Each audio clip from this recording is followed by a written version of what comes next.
Well, as we talk about the red we're seeing in the major markets today, Bitcoin is soaring.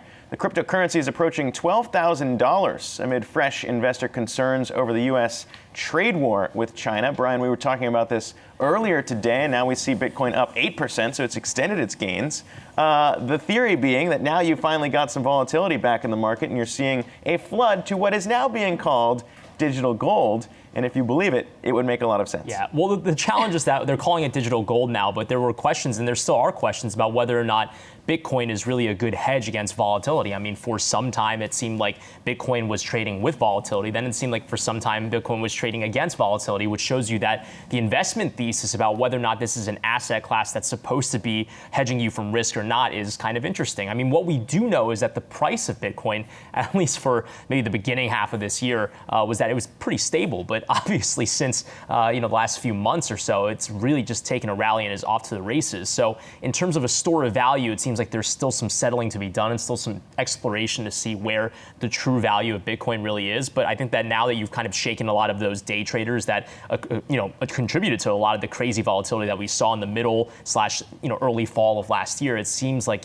maybe Bitcoin is finding itself, if you will. Yeah, well, also, I think, it's important to remember in these situations where you have a massive sell-off, money is going somewhere. So, if there's a massive sell-off in China, are you going to hold Chinese currency? Probably not. So then you have to put it somewhere. So, we've seen gold go up a little bit today, and it has to go somewhere else. So why not Bitcoin, apparently? I mean, when we look at it, gold's move right now up about 1.3%, not nearly as high as the 8% we're seeing in Bitcoin. Of course, Bitcoin does trade a little bit more volatile. It's much more volatile than what we see on the gold side. But I mean, you cover the big names on Wall Street. Part of the thinking here is that, institutional investors might start to see Bitcoin as digital gold. And if that does continue, you would think that if the market sell-off continues, Bitcoin's rally really just getting started.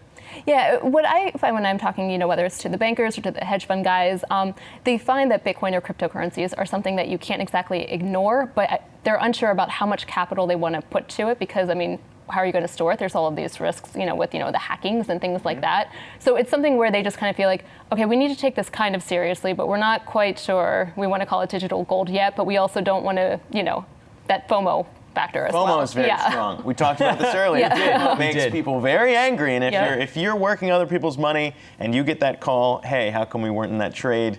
It's a little bit of an awkward situation on your hands sometimes, especially if you have a rally like what we've seen in Bitcoin just over the last couple of years. People have called it dead many times, still very much alive.